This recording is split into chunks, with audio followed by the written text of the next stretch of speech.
What is going on with Alabama and the transfer portal? As of last check, we have 26 transfers from Tuscaloosa to the transfer portal. Is there a real problem in Tuscaloosa? Is it something with Caleb DeBoer? Also, with all of these names jumping into the portal, you'd have to imagine then you have a task before you for the Alabama staff to then go in and add some players yourself. And if you're not an Alabama fan, that's fine. We got a lot to talk about within this show because the transfer portal itself, I think, from a macro level, has to have some changes. Welcome into the Hard Count. This is the People's College Football Show. College football every single day of the year. We are live 3 times a week as we are right now, Tuesday, Wednesday, Thursday, 11 a.m. Eastern. This is junkie season, baby. College football junkie season. We talk about it a lot on this show. The train is not slowing down, regardless of if they're playing games or not, because we got message board intel. We have the transfer portal continuing to churn. It seems like it will never end if we're just going to keep it a buck. Big names in the portal. Most likely Caleb Downs here. It sounds like we're nearing a decision. I mean, the report from Steve Wiltfong at 24/7 Sports was 48 hours per Caleb Downs' father, Gary Downs. That's when he wants to make a decision, and we are approaching that here within the next however many hours. So bottom line, we're glad to have you here. We're talking about Bama and their portal exodus. What do they have to do to replace some of these pieces? We're talking about Caleb Downs, and it sounds like a 2-horse race for him right now. Talked to some folks close to that situation, and it feels like it's Ohio State and it's Georgia. Ohio State is maybe speaking with him as we're on the air right now.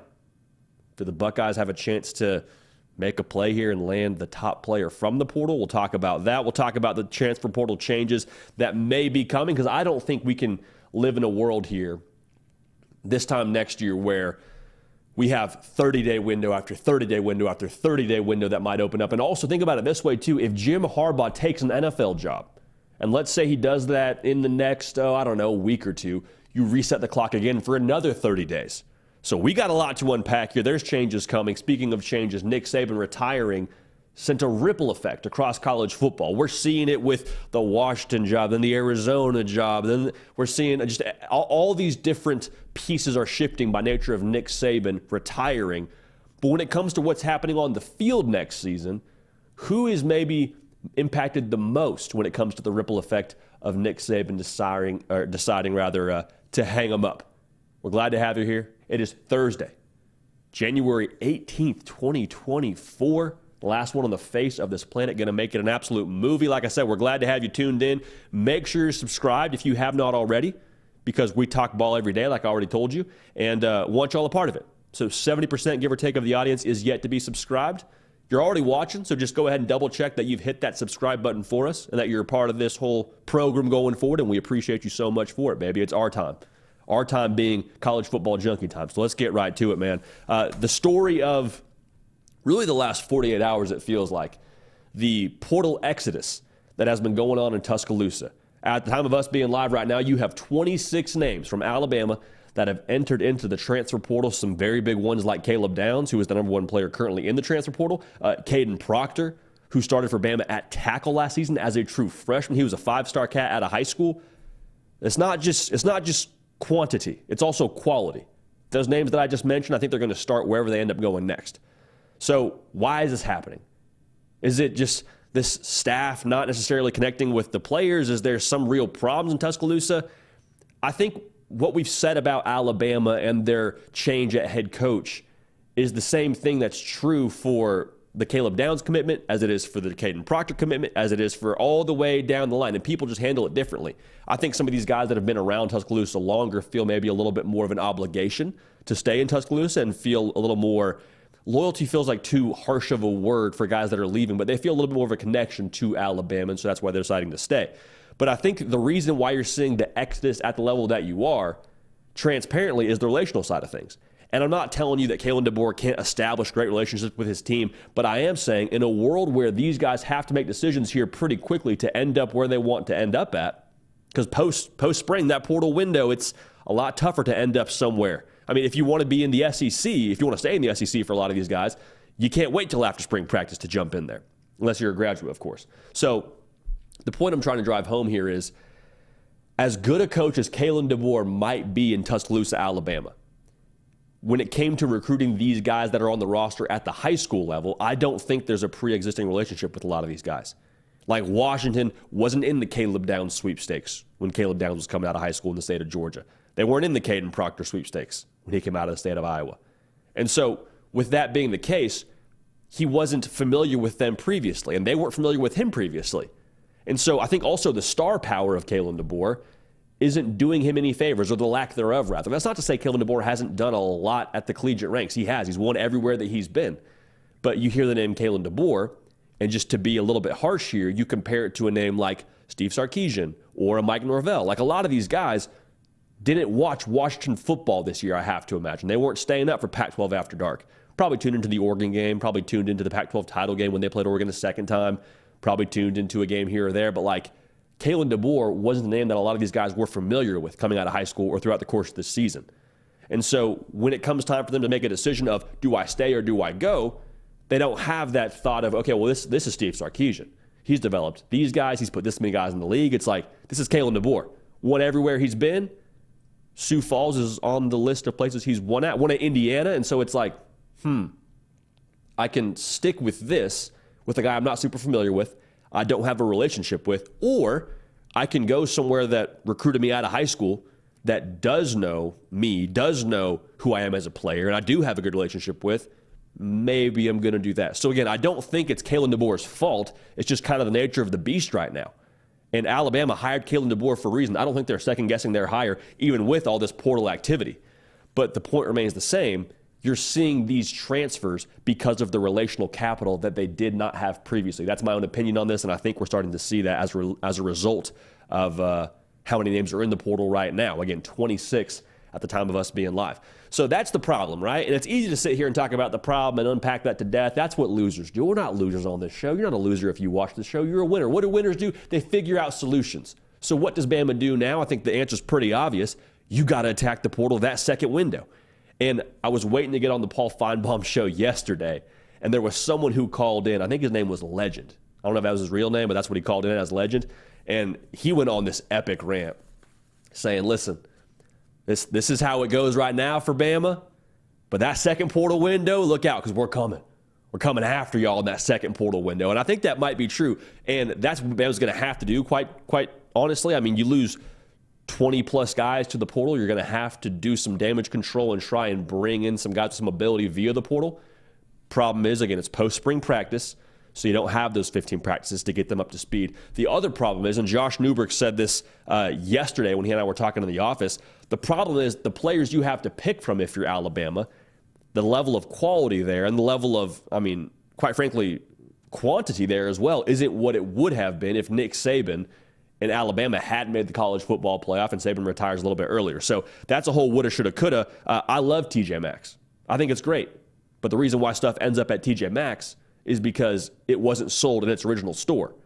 That's kind of the same reason Alabama is shopping right now through the portal. If a guy hasn't been picked up yet, probably a reason for that. Or if a guy's in the portal right now, it means he wasn't committed somewhere else previously. So all that's to say, Alabama's approach now is going to be, let's hit the portal hard, I think, in that second spring window. Now, how hard remains to be seen, because I think we also got to make sure we keep in mind this is still Alabama. And I don't mean that to talk about like the script A or the brand or all this. Like those things obviously factor in.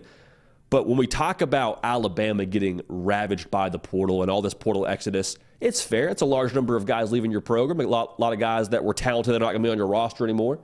But we still have to remember, like, everyone deals with, punches differently, and punches affect different people differently. To put it simply, Alabama as a roster still has a really strong jaw. Like, yeah, it's never fun to get punched in the face with how many guys that you lose through the portal. But you look at who Alabama has on their depth chart, it's still made up of top 2 classes since Nick Saban's been there, since like 2019, more or less. Like, I talk about 2019 because that's probably the most relevant period of time. 2020 may be a better window to 2020 to present. Bottom line, pretty much in recent history, guys that are on this roster, they're a part of top 2 classes out of high school. So you're probably still a 4-star or better if you're on this roster at Alabama. Now, the obvious part of this is maybe you don't have as many meaningful minutes under your belt. Maybe there's not as much experience for them, but they're still really talented players. So the cupboard isn't bare at Alabama. It's just a little bit more inexperienced. You still got Jalen Milroe. You're still, I think, in position to be competitive in your first year for Kalen DeBoer. And I say competitive for Bama standards with competing for an SEC championship and beyond that. But understand now, like there's going to have to be some damage control this second portal window. And we got to, I think, treat Kalen DeBoer in his first couple years in Tuscaloosa with the proper lens. And that lens is like, hey, in the world of college football now, there's so much player mobility.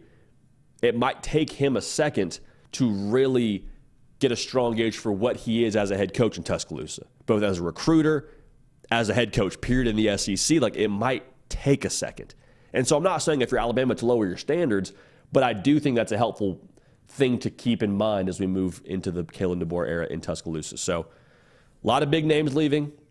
I don't know if you have the same problem if you have someone with more star power or more, credentials maybe to their name when it comes to who these guys do or don't know when it comes to their high school recruitment. But at the end of the day, Alabama still has a lot of really, really talented players on their roster. I appreciate everybody tuned in live. We say it pretty much in between every segment here, but we don't just say that to fill time. Like, genuinely, we're glad to have y'all here. Very, very glad to have y'all watching a part of this show. Get in the live chat and let us know your thoughts and your feelings around Alabama's portal exodus. We'll get to those a little bit later in this show. And this is something I want to talk about here because it's easy for us right now to focus on Alabama because there's so much going on there with a new staff for the first time in 17 years, with all of the portal moves, Caleb Downs, Caden Proctor, all those, brand names, household names that are leaving Alabama and all the things going on in Alabama.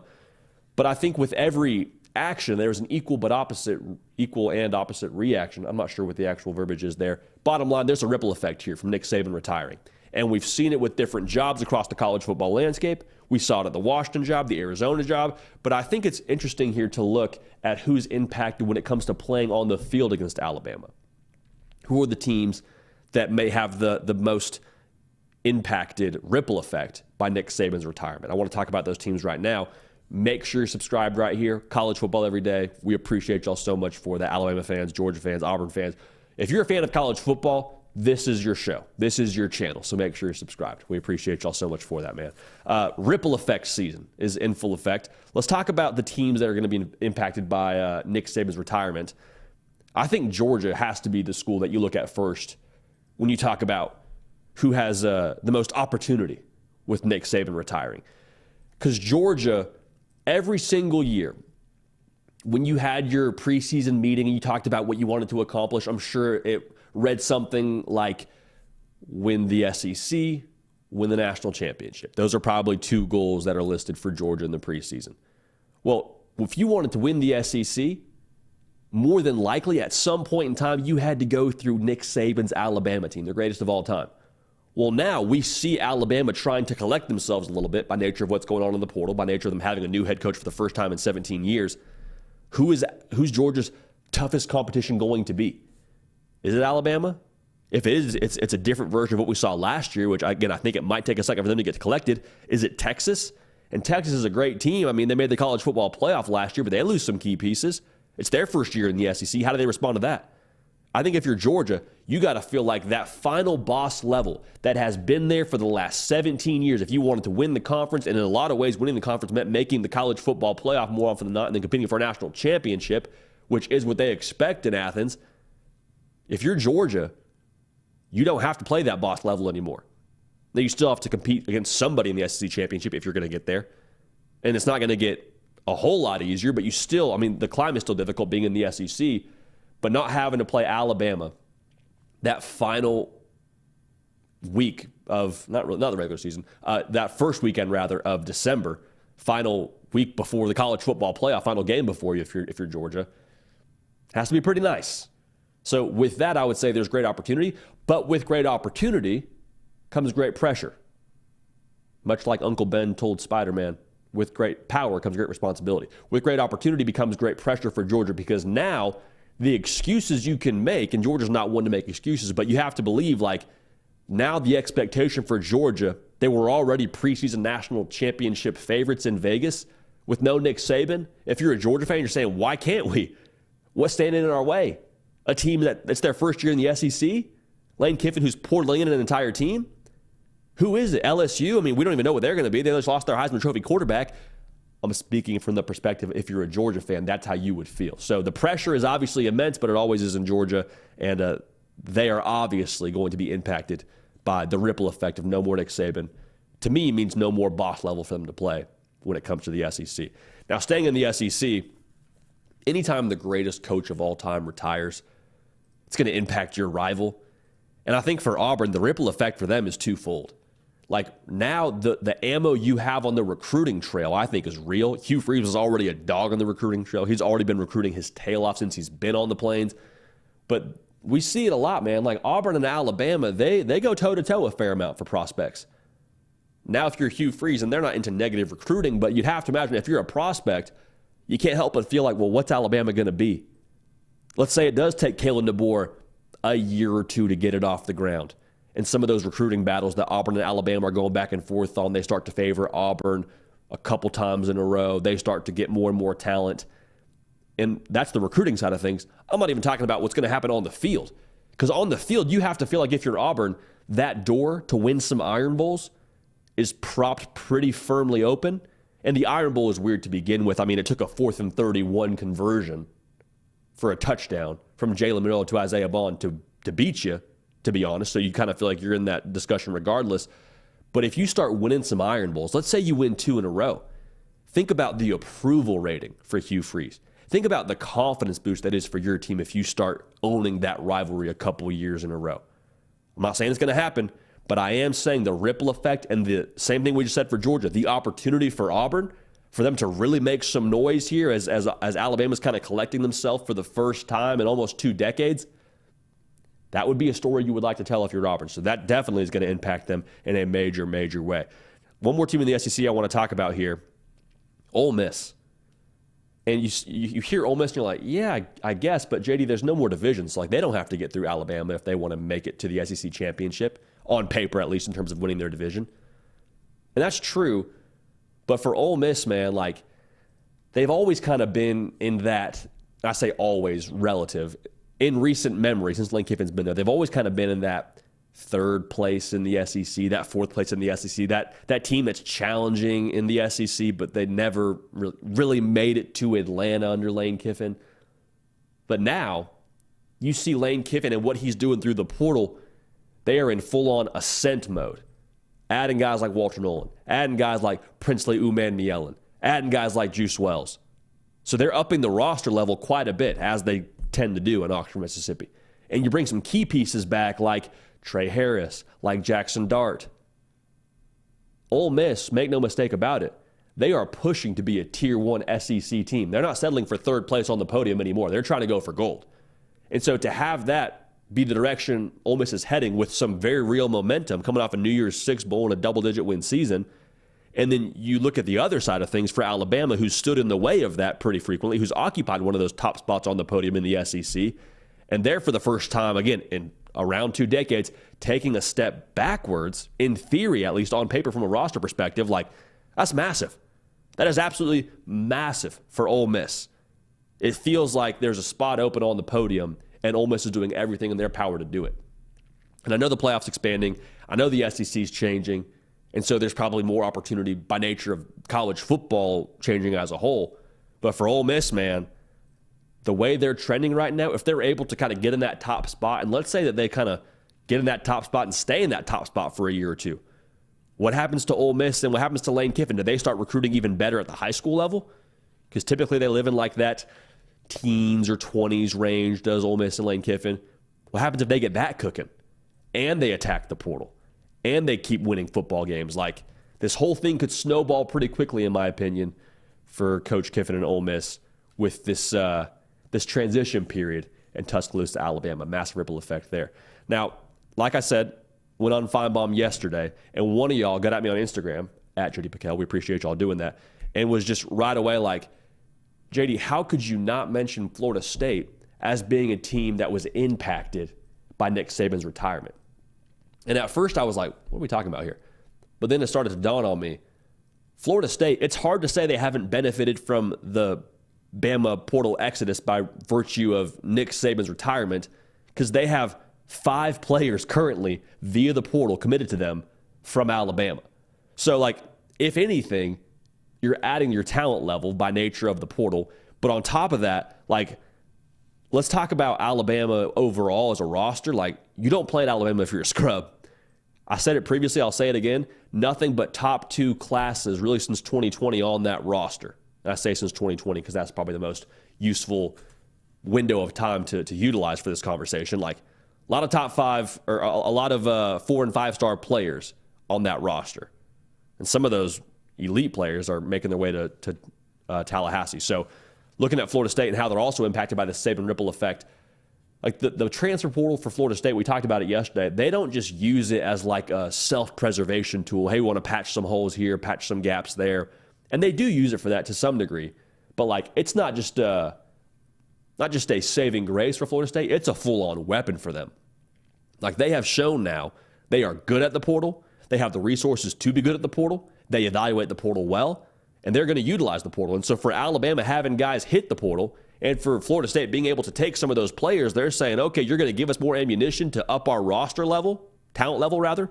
We're going to use that. So massive benefit for Florida State so far, if for nothing else, just from a sheer numbers perspective. At last check, Florida State had 14 transfers in Tallahassee, 5 of those guys from Tuscaloosa. So Mike Norvell and company are definitely reaping the benefits of Nick Saban stepping away and from Alabama having some movement on their roster.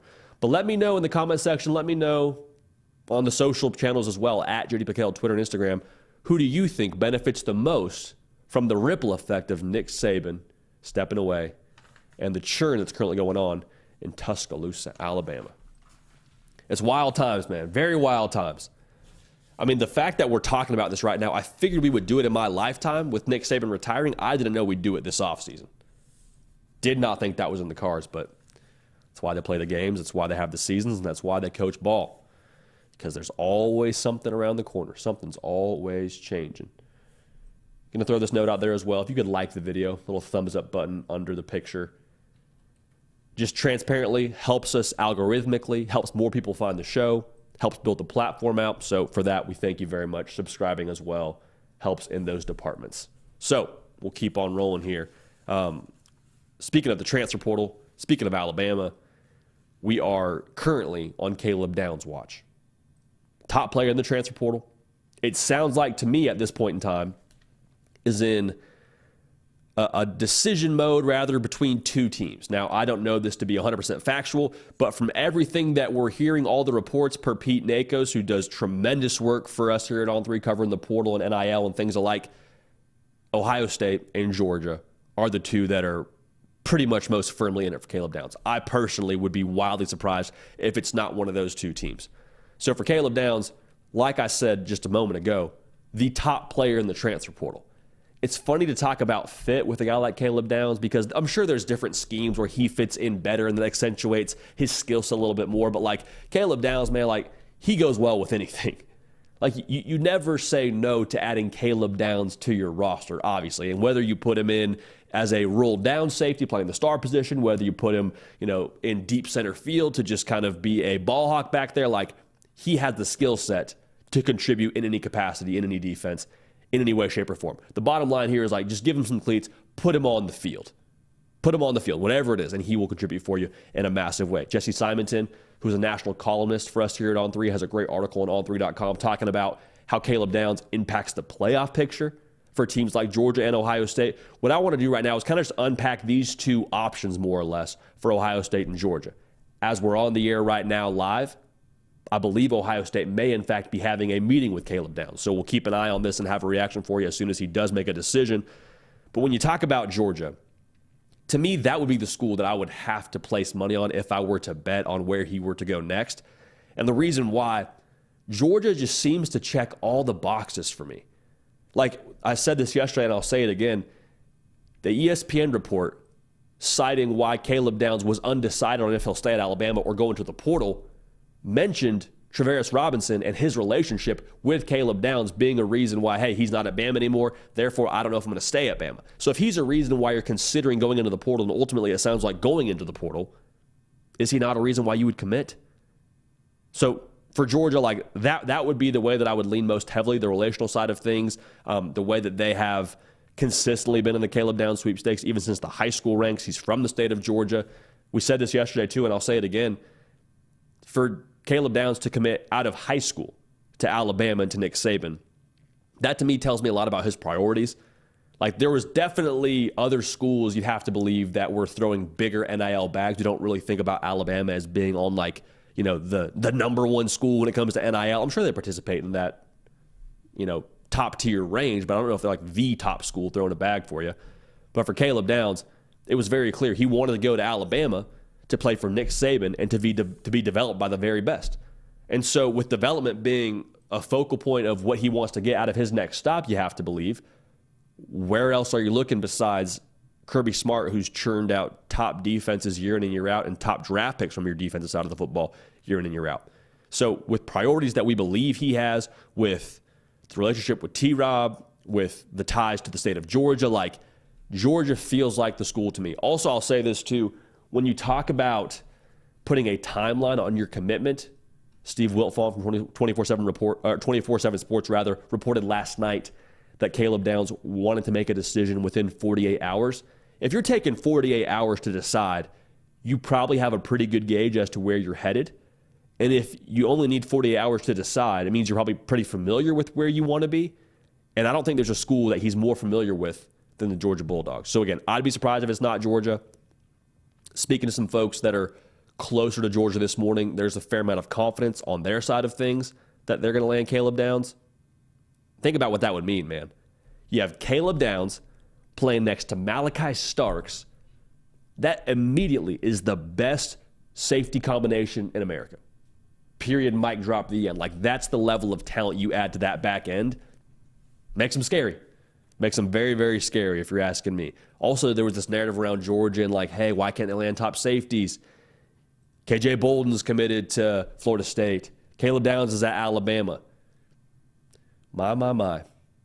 How the turntables, to quote Michael Scott. If Caleb Downs commits, you have both of those top safeties from the state of Georgia. And oh, by the way, you have Malachi Starks as well. So with Tyke Smith and Javon Bullard leaving, Caleb Downs getting on the field regardless, but there's a little bit more of that need there to play alongside like a Malachi Starks. But again, Georgia to me is probably the school that I'm looking most closely at. And I'd be surprised if they don't end up landing Caleb Downs. But we got to talk about Ohio State too, because they're, again, making a strong push, it sounds like, making a strong effort, rather, to try and land Caleb Downs. And I keep saying this because I think it's relevant. Like, the fact that Caleb Downs popped up at Ohio State, Michigan, instead of the Iron Bowl the last week of the regular season in Columbus, Ohio, surprise visit, like, I think that says something about how highly he thinks of Jim Knowles, how highly he thinks of what Ohio State is overall. And you talk about what they are defensively, like, you go play next to Lathan Ransom, another really talented safety in the college football landscape, and go play on a defense that is returning a lot of top guys from last year's top 10 unit, and play on a team that has a real hunger and chip on their shoulder, and under a coach who is feeling, I think, a really strong sense of urgency to win right now. Like, I think that'd be appealing. It'd be fun to be a part of, is what I'm trying to say. If Ohio State were to land Caleb Downs, I think you got to give the greatest hat tip in the world to Ryan Day for the way that he has attacked the portal, man. Because if they land Caleb Downs, that's their third major fish off the top of my head that they would have landed. Will Howard, got your quarterback from Kansas State. Quinshon Judkins, for a lot of people's money, one of the best backs in the country, averaged right around 7 yards a carry in the SEC. And then you land the very top player in the transfer portal, who is all-everything safety as a true freshman at Alabama, Caleb Downs. So if you do that, I think we got to change our tune about Ryan Day. And I say our tune as a college football public, like, we've kind of held the sentiment about Ryan Day. Dude's a good coach. Like, say all you want about what Urban Meyer left him as a roster and as a program at Ohio State, he has taken it on as his own, and he has completely revamped that defense from year to year from what they were before Jim Knowles got there, and he has not rested on his laurels by any stretch of the imagination with how they've recruited at the high school level or the portal, and Caleb Downs feels like that would be an exclamation mark to landing that. So whether it's Georgia, whether it's Ohio State, like I said, Caleb Downs is one of those guys that's going to walk in day one and make your football team better on the field, yes, because he's just a dog, period. Like, super active tackler, had 70 solo tackles as a safety last season. So he's not afraid to mix it up in the box. As he was a true freshman last year, that means something. He wants to tackle. Great ball skills, 2 interceptions, had one in the Rose Bowl that ended up not counting, but you saw like he wasn't afraid of the big stage. That's on the field. You know he's going to be a ball player for you. I think what he does for you in a meeting room, in a locker room, in a weight room, in off-season position drills, like he's going to make the overall temperature of your football team better. And we said this previously. I want to make sure we say it one more time because we've got a lot of y'all tuned in right now.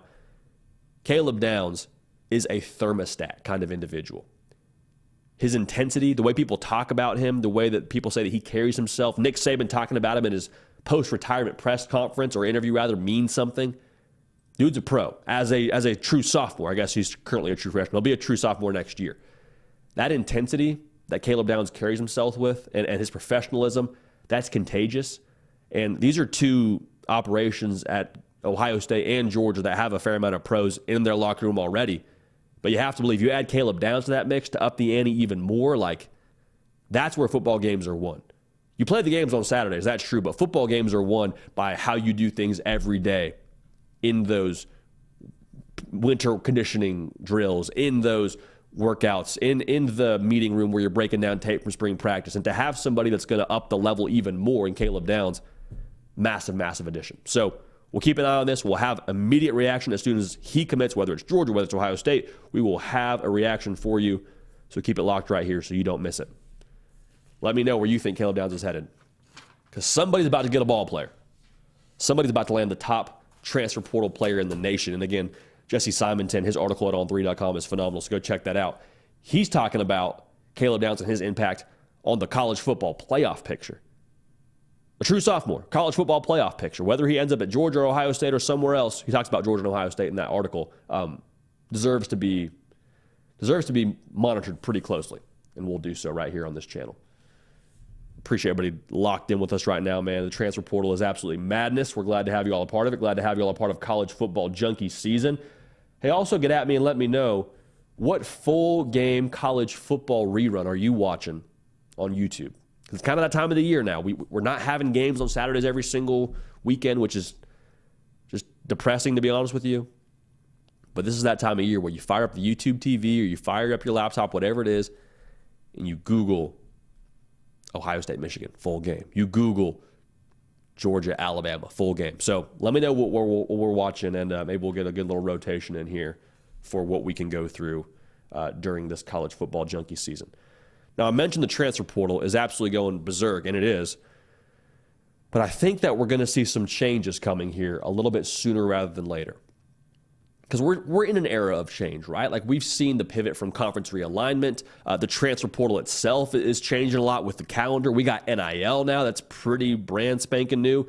Who can transfer, whether you're a graduate or whether it's in season or not in season rather, but during different windows. That's changing. Where you can transfer to is changing if you're in certain conferences. How much you can transfer, that's recently changed. And Josh Newberg, who's national recruiting analyst for here at On3, put out a tweet yesterday that I thought was on the money and got a lot of attention. And I'm glad that it did. I'm going to read it here for you. At Josh_Newberg, follow him. He says, transfer portal needs to be fixed. Bars. This situation with Alabama will cause change. Another bar. He says, Bama is penalized because they made the playoffs and Nick Saban retired afterward. The last team to make a change gets shafted in the portal. There's simply no players left in the portal to recruit. Top available players are the ones hitting the portal from Alabama. If Saban retired on December 1st, this wouldn't be happening, needs to be fixed. He's on the money there. He's on the money. We talked about it a little bit earlier in the show, but the reality is, like, for Alabama, if they were to be in the acquisition side of the portal, they would have done that if they had known they were going to lose north of 20 players. And the fact that they made the college football playoff and their season lasted as long as it did meant that players weren't hitting the portal from their roster. So once they were no longer in the college football playoff and their season ended, again, much later than everybody else, that's when you saw some of these guys leave. That's when you saw Nick Saban retire, which is the reason for all this portal movement. And that's why they're now having to play catch-up with their roster. And so what Josh said at the end there, I think, is what we really got to focus on. There needs to be a fix. There's got to be a change. And the fortunate/unfortunate part of this whole situation is if it wasn't Bama, I don't know if we're having this conversation around change. Like, if it's Tulane, if it's SMU, if it's any number of other schools that don't have the brand power of Alabama, I think it kind of just gets shrugged off and say, oh, well, it's too bad. It's the nature of the calendar. It's modern college football. Got to work on roster retention. But the fact that it's a big brand like Alabama with a lot of voices behind it and around it, an iconic brand, an iconic coach like Nick Saban, being sort of the catalyst for all this portal movement in some ways by his retirement. That's why we're talking about this. And I wanted to try and talk about solutions because I think, again, everybody can complain. Everybody can tell you what's wrong with it, and that's what we're doing right now, so we're a part of that. But when we talk about solutions, I don't know there is a perfect one. Because to me, I'm like, okay, the obvious choices are the movement of the portal window, right? We can move the portal window up and say you have to declare before the postseason. Well, what's that going to do? It's going to decimate the rosters that have third-string guys that they need for depth, they need for special teams, whatever, and they're playing a college football playoff game with double-digit guys in the portal. Because, again, you have to declare, again, given this advanced portal window or moving the portal window up, you lose a lot of depth for teams still playing games. So that feels like a bad idea. You can move the portal window back and say, okay, instead of portal Monday, we're going to have portal Tuesday, the day after the national championship. Well, I think at that point, like, you're still going to have these back channels working. You'll still have guys that already know where they're going. So just because it doesn't say not in stock on the website doesn't mean that it's not already taken care of and allocated somewhere else. Like, if I know where I'm going before I even enter the portal, that's as good as me being committed and being in the portal. Does that make sense? So moving the portal window back doesn't feel like the appropriate solution. Here is, I think, maybe the next step for us. And I've heard this from other folks in college football, and I think this makes a lot of sense. What might get us closer to a good solution here is shortening that early portal window. Because to me, the problem is the volume of players that Alabama is not allowed to pick from. Like, when that portal opened up, everybody and their mama was jumping in there. The problem also for Alabama, clearly, is that they have players on their own roster jumping in there. But if you make that portal window shorter, maybe, just maybe, we see less players in the portal to begin with, and we have a second window after the national championship game or at some point further down the line to where if you're not in that first window, you can't jump in until that second window opens up, and maybe that's a more level playing field. Again, it's not perfect. I'm not pretending this is all-encompassing. This is the only way we should go about it, but I think a good step in the right direction to try and level the playing field here would be shortening that first portal window. Let's not give them a month. Let's go 5 days. Let's go a week.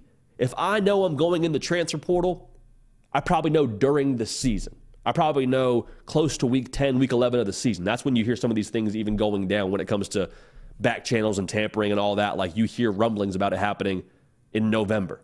So if you go into the portal and you declare on portal Monday, you've known for a long time. Let's have it be a shorter window and have a less overwhelming number of players jump in that first 30-day cycle. Also, it helps coaches to where you don't get strung along by your star player saying, I might jump in, I might not jump in, and then you go all the way up to the last day and they jump in and you're like, well, shoot, now I need to go grab a linebacker, now I need to go grab a wide receiver, now I need to go grab whatever you just lost, and the portal window is, again, you're in kind of scramble mode. So I think that could help staffs, but not perfect, just an idea. Another product, though, I think we're going to see of all of this portal movement, and Josh and I were talking about this before the show, I think if you're an AD or any powers that be at the university when it comes to firing your head coach or keeping your head coach, the stakes go up if you want to fire your head coach. Because how are we seeing that now with schools like Washington, schools like Arizona, schools like Alabama, no longer having their head coach because they took another job, and that roster just being decimated. Just decimated. And we're seeing it in different, I guess, we're seeing different quantities from different schools, but the point remains the same. Your coach leaves, you lose players. So if you're a power that be at a university, if you fire your head coach, there's a pretty solid likelihood that you don't just lose your head coach, you lose a certain percentage of your roster. And now the portal gives, the portal takes. So if you bring in a new head coach, the hope is that hey, you know, maybe they're going to have a chance to bring some of their top players with them from their previous school. That's a gamble. That's a risk. So I'm wondering now, and this product might be that we see a little bit more loyalty, a little bit more patience for some of these head coaches. And I know that's a funny thing to hear because all we've talked about for the duration of the last year and a half, 2 years is, well, hey, look at what you can do in year one. Look at what you can do through the portal. Sonny Dykes making the national championship early on in his career at TCU. The expectations go way up for year one. And I hear that. I don't think that's unfair. But I think there's also the other side of that coin of like, if you want to go another direction with a new head coach, you better feel pretty confident about what he might be able to bring you from a roster side of things, since you're going to lose some guys. So stakes going up, you could see more patience, more loyalty between head coaches and universities, and it'll be fascinating to watch. But at the end of the day, man, like I said, there's obvious problems. There's very visible problems happening at very visible places like Tuscaloosa, Alabama, that script day. If it were somewhere else, I don't know if we see the same ripple effect. I don't know if we see the same changes that we're going to see here, but there has to be change.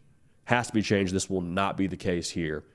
I'd be surprised if even next year we have the same portal madness of all these 30-day windows resetting and schools getting hung out to dry because of different things happening, whether it's their coach leaving, their coach retiring. There's going to be changes. There's going to be changes to try and level the playing field, and we'll look back on this and say Nick Saban's retirement started that ripple effect, started this change.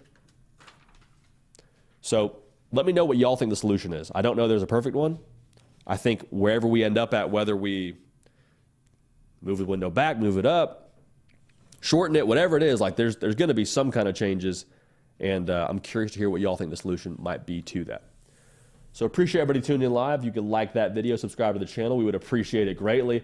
Hey, let's get to some of y'all's thoughts here now. Let's go to the live chat. We got a good crowd today, and we appreciate y'all being dialed in. Let's bring in now Keeper of the Cube, producer extraordinaire, Nick Brake. What's going on, Big Nick? How we feeling today, man? What's up, buddy? You doing good? Doing pretty good. Not a whole lot of questions in the chat, so we got some takes though. We've got a lot of. It's got some arguing. Okay. I see a lot of Caleb Downs juice in the chat. Caleb Downs. I see the name Nick Saban a lot. Okay, we got a lot going on. I see someone saying Caleb Downs essentially. They're calling their shot to Georgia. They are. I actually saw someone. Oh, sorry to cut you off. I saw someone I'm with it. Quote of a fantastic song saying he's going to be on the midnight train to Georgia. Wow. See, this is why the audience here is just unmatched. Mm-hmm. Great crowd today, having too. Bars like that. Georgia on my mind. Also, probably some low-hanging fruit there. It is a good. That's another good song. You know, is Georgia on his mind? Rainy Night in Georgia. There's a lot of good songs about Georgia. Yeah. I think Caleb Downs might be listening to those pretty soon, if you ask me. I think he probably. And again, we don't know. We don't have any prior information. No, we do not know. Purely speculating, but that's that my. Like if I was, what do they call it? You're putting in a futures, a pick. Yeah, a future. Futures bet. Yeah, that's who I would say. But OG Gary is the outlier. Says I'm calling Caleb Downs to LSU. JD, LSU, I know OG Gary. I don't know. There's a lot of smoke there, but would that be a good fit? I mean, I know they need secondary help, so. I mean, the odds there for OG Gary, I would have to imagine. I don't even know if those would be listed on a book, but they're in the plus several thousand. So if it hits, you're rich, right? You quoted The Office earlier. I think Kevin Malone in The Office says, if someone offers you 10,000 to 1 odds, you always take it. You always take 10,000 to 1 odds. What's the example? I forget what he says. If something happens, I'm going to be rich. If John Cougar Mellencamp wins an Oscar, he's going to be very rich. See, I don't even know who that is, but that's impressive that you knew that off the dome. Yeah. Yeah, LSU would shock me. I think it's Georgia or Ohio State. I'd be surprised if it's not Georgia. That's how I feel about that. Absolutely. I like OG Gary calling his shot, though. I love that. No, absolutely. This is sort of a question.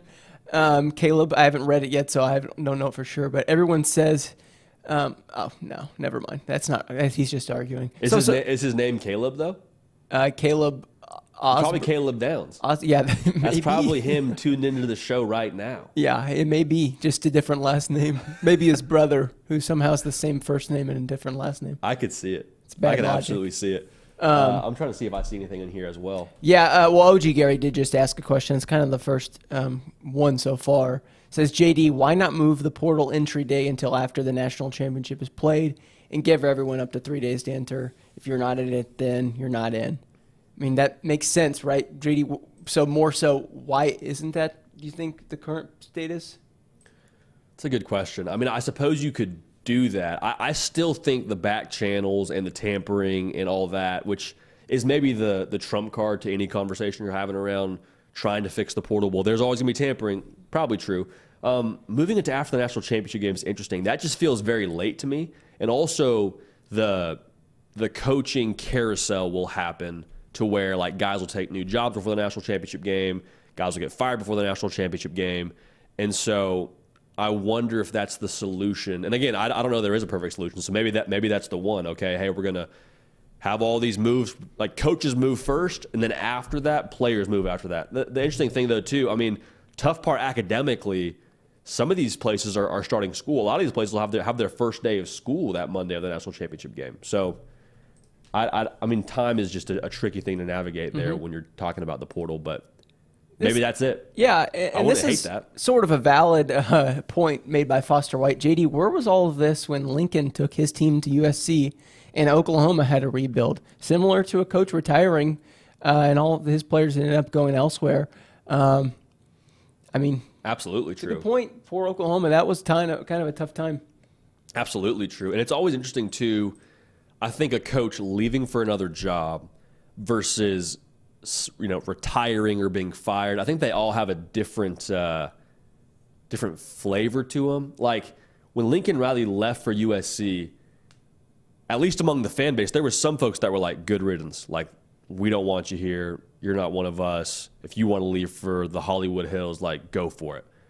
And I think some of that had to be felt within the locker room as well. I don't know that to be true, but like you hear stories of how brief the meeting was and just how weird the feel was and all those things and the way Oklahoma season ended that year where, if they had beat Oklahoma State, they get to play for the Big 12 championship and then USC has to move on to somebody else. Like, so there's so many variables baked into it. I will say, I think the way that you leave now with the portal really matters.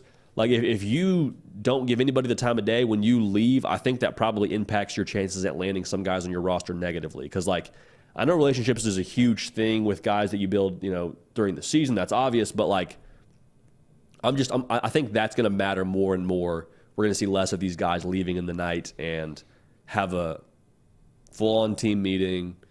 Maybe it's not an hour long, but maybe you sit down for about 10, 15 minutes and just thank everyone, let them know that you're leaving.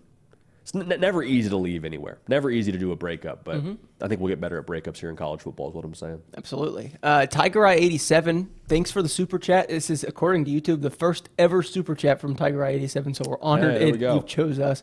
Says, ask JD, I know this isn't Alabama or portal related, which it doesn't need to be for the segment we're doing right now, just any questions you have.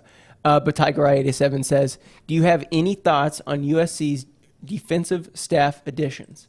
First and foremost, after the show's done, we have a really good video out about that. But JD, what do you think now to add on to it? I appreciate that, Nick. I appreciate that. Yeah, we talked about that a little bit on our live show yesterday because we got so many people on social media saying, talk about USC, talk about the additions to the defensive staff. Y'all want to talk about if Lincoln Riley gets the defensive side of the ball right, like then they're finally going to get going and they make these hires. No one talks about it.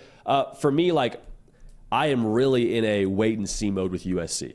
Because you can hire great coaches, and that's important, but I think the changes have to be philosophical for USC to improve the defensive side of the ball. So maybe you're saying, well, hey, hiring coaches is where it starts with your philosophy. Maybe so.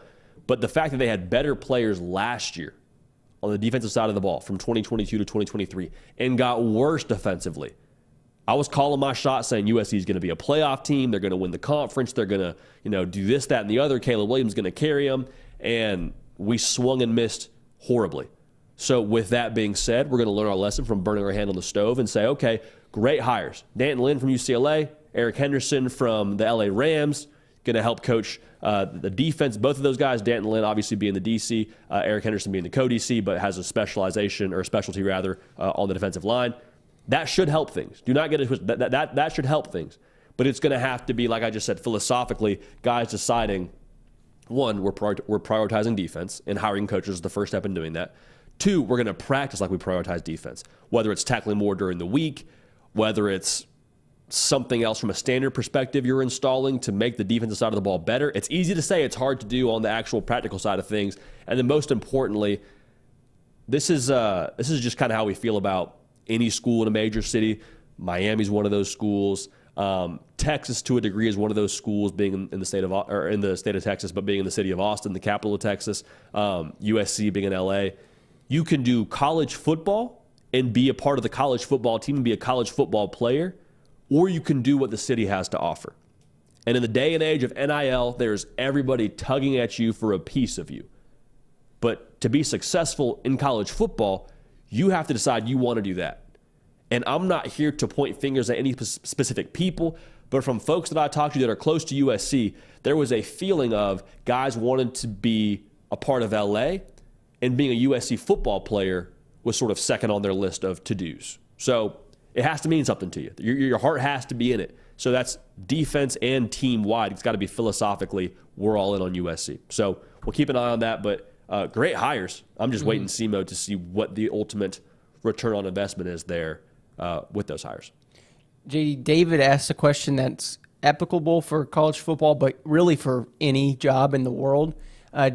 Do you think a coaching legend that retires secretly wants their new coach to not do as well and to make them look better? JD, I think personally, that's great. The mark of a leader puts their future, the person who's going to replace them in the best position to be successful, right, JD? But there is a bit of narcissism in everyone. Of course, yeah. That wants to be the very best. But what do you think? Yeah, that's. I'm glad that you said that. I think there's a human element that wants to be the best at what you do. And that doesn't change whether you're doing it and coming after somebody or whether you are, doing it and then somebody's coming after you. Like, you want to be the best at what you do. I think that's pretty obvious. But just like Nick was saying, I think having the self-awareness and self-confidence to say, hey, I did it the very best that I could.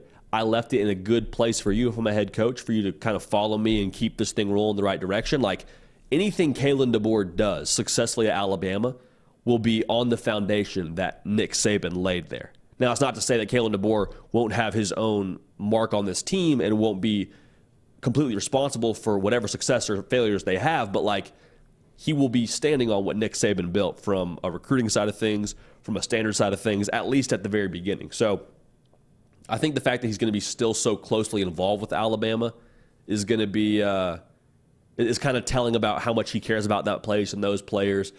Now, this is something I was thinking about too, Nick. A lot of rumblings and buzz around, well, he's going to take a network job. Is he going to be on TV? Let's just kind of walk down this road for a minute. Nick Saban takes a job with College Game Day, let's say. College Game Day, at the end of that 3-hour show, they do picks for games. What happens when Nick Saban picks against Kalen DeBoer? Is that ever going to happen? Are we going to see Nick Saban pick Auburn over Alabama in the Iron Bowl if Alabama's limping through the season and Hugh Freeze has got that thing churning? Like, that would be a weird day. That would be a very, very weird thing. So I wonder how much of that's going to happen. Kind of went down a rabbit hole there with that second thought, but I can't get that visual out of my mind's eye, Nick. Yep. That'd be weird. Really good question. And I think anyone in the chat could probably answer that from their own personal experiences as well. Not this last, we have a few more, but this next question is coming from King Jin 4K. Why is JD the only person to not have SEC bias? That's not true. There's a lot of people without SEC bias. A lot of people without SEC bias. But you don't have any. You don't have any. So JD, the question I'm going to ask: why don't you have SEC bias? Well, one, I appreciate that. At first, I thought you said that's not true. I was like, dang, does Nick think I have SEC bias? I see OG Gary in the chat here saying put Nick on game day. I'm for that, dude. Yeah, let's not do that. Let's put the headgear on you. I would be all about. Maybe we do that during the season next year. I don't know. Not to be the point of this question. Quick background on me: like, been fortunate to live a lot of different places. Lived in California, was born in Seattle, grew up in Atlanta, went to school in New York, lived in Texas. Now currently live in Nashville. Like, have friends from all over the country, and so the downside of that is you kind of move around a lot and you have to get acclimated to new places. But the benefit of that is, like, you don't really find yourself getting married too much to a certain part of the country. And so I think the fun part for me has been I've been able to experience college football in the Big Ten, been able to experience it in the SEC, been able to experience it in the Pac-12.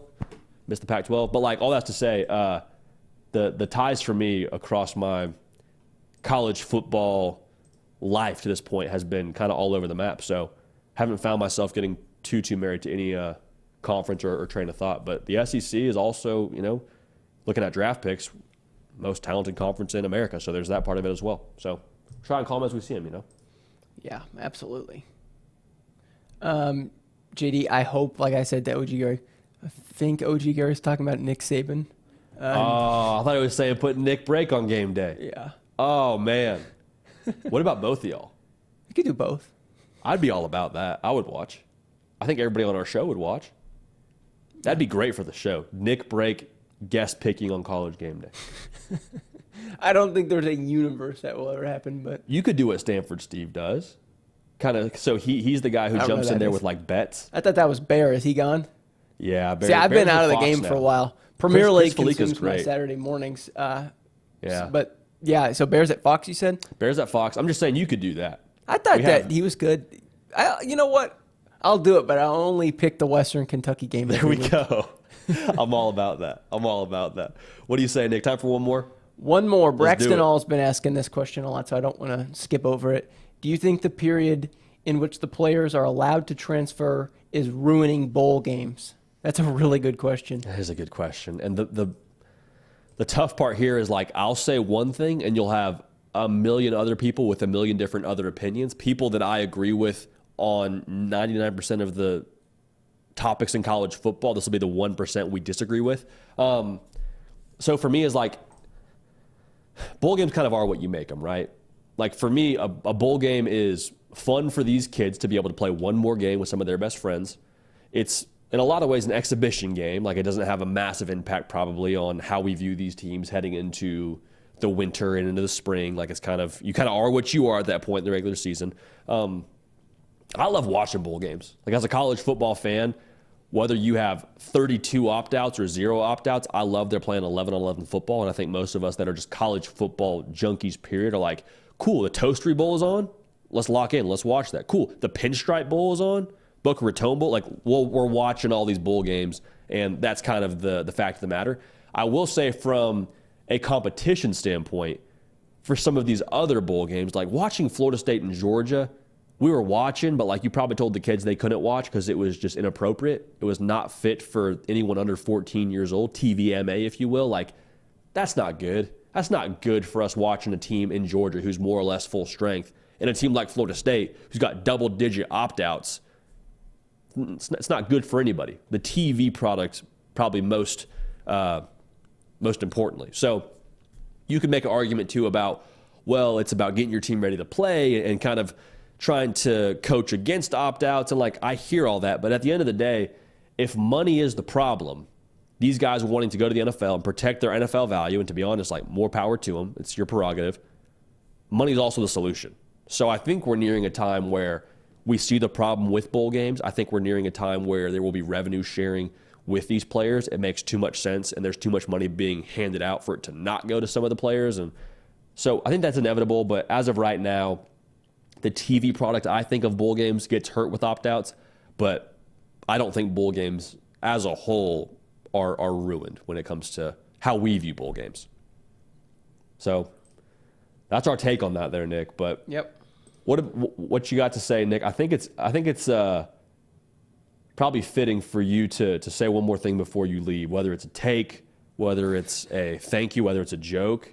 Me? Whether it's a song. Like, I feel like you should have one more go at the mic before you leave. I just feel like that's always the best way to go. Look, I just want to say this, and I don't have the background of the love for this format that you do, but I really am excited for next season. I have a very open mind when it comes to this new playoff and the expanded conferences. It could totally be a train wreck, but I'm just going to say I'm actually pretty excited. I'm going to get back into the swing of things. Like I told you yesterday, I'm going to be locked in next year. Let's go. Dialed in. No, you're absolutely right. Like, people, I mean, like you said, we drag our feet about the 4-team playoff and about the BCS and like all that, but when we're watching Georgia versus whoever that matchup is, let's just say we got Georgia and I'm trying to think of a team, Georgia Ohio State in the second round of the playoff or the first round of the playoff, like that's gonna be a lot of fun. So yeah, that's a great one to go out on, Nick. We'll call that cool. Nick's mic drop. How about that? Yeah, and then Rocky Top Tom told me to sing and dance. Sing and dance, Nick. There it is. That's not my mic drop. I did show choir and theater in high school, so if you want to go find those videos on YouTube, then by all means, but not going to be here. Hey, a lot of shows. 3 shows a week. You never know. You never know. Yeah, that's right. You got to tune in. You better not miss that show, Rocky Top Tom. Better not miss a show. Musical. Nick, appreciate you, brother. We'll do it again Tuesday. We'll be back on Tuesday. Yes, sir. That man, Nick Brake, heavy lifting, producing the show, keeping track of the cue, dropping the mic, singing and dancing if you're around for the right show. Appreciate him. We appreciate y'all. Make sure you're subscribed on your way out of here. This is a time of the year where a lot's on your plate. You got your New Year's resolutions. You're starting new habits, starting new routines. Why not include us into the routine? You're going to the gym a little bit more. I just throw in the hard count. We'll get you juiced up for your last set of whatever you're hitting, a little cardio. If that's what you're doing, we'll get you juiced up for the last mile. Want y'all a part of this. Being subscribed, the best way to do that. We appreciate y'all. We love y'all. We're going to keep this party rolling as always, and we will see y'all next time.